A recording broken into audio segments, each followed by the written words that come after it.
Well, if you have a PC, you're probably familiar with McAfee security software. And the man who put that together is here in the studio with us. Nice to meet you, Mr. McAfee. Nice to meet you, David.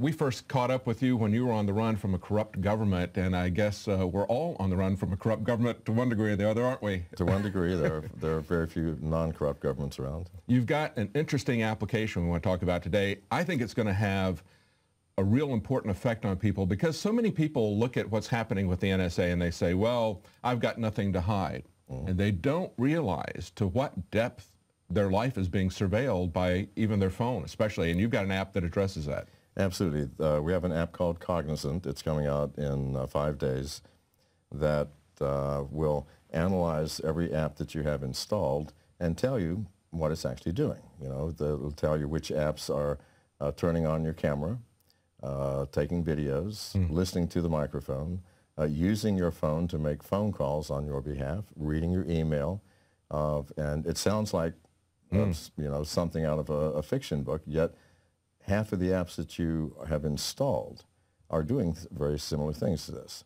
You know, there was a story that just came out today on Wired magazine, and it was, how do you stop the NSA from spying on you through your webcam?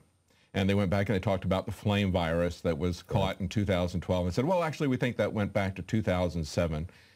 And Alex has been talking about this for the longest time. And he would say that he put a Post-it over his webcam on his computer, and people look at him and laugh and say, oh, you're this tinfoil hat conspiracy theorist. Now they're openly admitting it.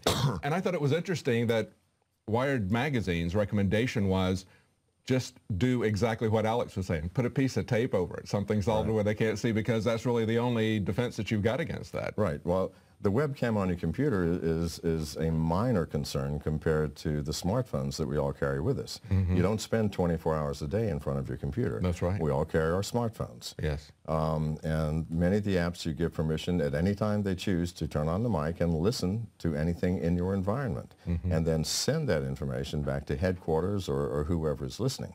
The Bank of America, for example, in their online banking app, you give them the permission to turn on the camera and microphone anytime that they choose. Now, it makes common sense because if you empty your bank account using online banking and then say, well, I didn't do that, it wasn't me, you know, it's your fault, they can say, well, it looks like you. We have a video of you actually doing it and talking to your friends about it while you're doing it. However, the danger is that any employee of the Bank of America can represent the bank and can have access to this data. You know, what if someone in the information systems department is bored at lunchtime and they go, well, let's just randomly pick some people and listen to what they're doing or watch what they're doing. It's frightening. So, you know, how do you balance this? I think laws need to be enacted to restrict and limit the acquisition of data like photographs and videos and voice.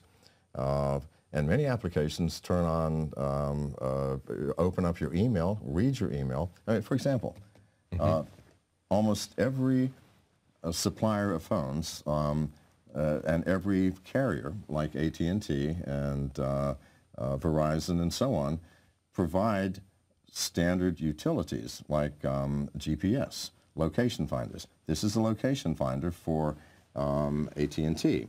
You give it the ability to directly call phone numbers, to, whoops, hang on, let me go back to here, to read the phone status and identity, to record outgoing calls, to edit your, does that record? No, to reroute outgoing calls, which is even stranger than recording. Why would you give someone the ability to reroute a call? You're calling your wife at home and you've given them the ability to route that to anybody that they choose.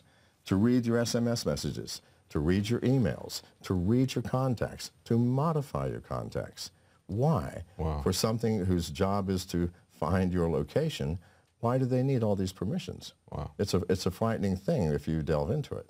Now, you talked about we need to have some laws about this, and yet we see just this week, we see Dianne Feinstein, we see Darrell Issa, and I think Lindsey Graham. All these people are outraged that the CIA would be reading their mail. This is a Senate Intelligence Committee. I mean, come on.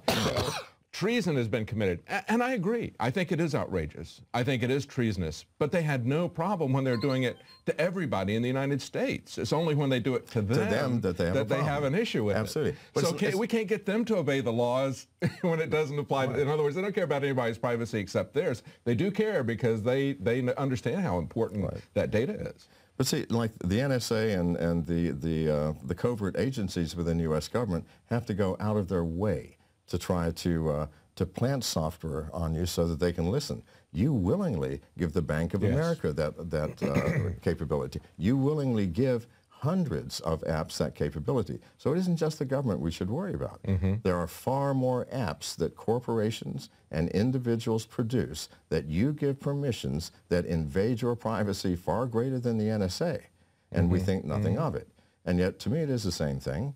Whether it's the NSA who's watching me for something illegal, or whether it's the Bank of America watching me, or whether it's some random person who's bored and would merely like to look into the private lives of citizens, it doesn't matter to me. It's still a violation. That's right. So I think we face a far greater threat from corporate America than we do from governmental America. Yeah, so many times people will look at something and they'll recognize criminal action, but give it an excuse if it's the government that's doing it. But we also, when we look at this thing, we look at so many times, we say, what's the government going to do with it? We need to also understand, as you point out, that there's so many individuals. I mean, it's just human nature. Whether they work for the government, whether they don't work for the government, they can still do criminal actions. Right. So tell us about this app and what it will actually do. The app is named Cognizant. We've been working on it for a number of months. It's coming out in 5 days. The app will basically scan every other app that you have installed and tell you what permissions you've given and give you a score. For this one, this application here would get a terrible score because it violates everything.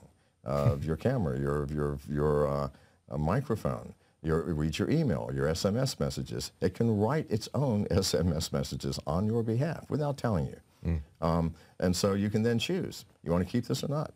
And if you choose not to keep it, you click get rid of it, and we get rid of it for you. Problem is, like you said, unless we have some legal restrictions, a lot of this stuff is on our carrier in the terms of agreement. So we can't just take that app out unless we delete the carrier. Right. Well, what we need to do is have laws that restrict what carriers can do. I mean, their job is to provide a highway for information, not to read that information, not to manage the data and change it and add to that data. No, that's a highway, you know. They should pave it and keep it fluid and make sure that the bandwidth is high. But beyond that, why should they have the right to find out where I am and what I'm doing? Certainly, yeah. That's our perspective on it, is that they just ought to be providing that service to us, but I think the government sees them as providing a service to the government as well. Correct, right. And it's a hidden agenda that's starting to be exposed. It's a great way to do that now. How much is this going to cost? It's free. It has no adware, and it does not expire. I'm not trying to get money off of this. I'm really trying to do a service. I think the world really needs to wake up to what's happening. We are blindly using technology without understanding the risks. And the risks here are fully the risks to our privacy. Great. That's great. And that's going to be on all platforms, Android, iPhone? It's starting out on Android, and we'll be moving to iOS and other platforms. Great, great. Well, thank you for doing that. So now for privacy, there's an app for that, right? Cognizant. Just like Cognizant. Thank you very much, John McAfee. Thank you. All right.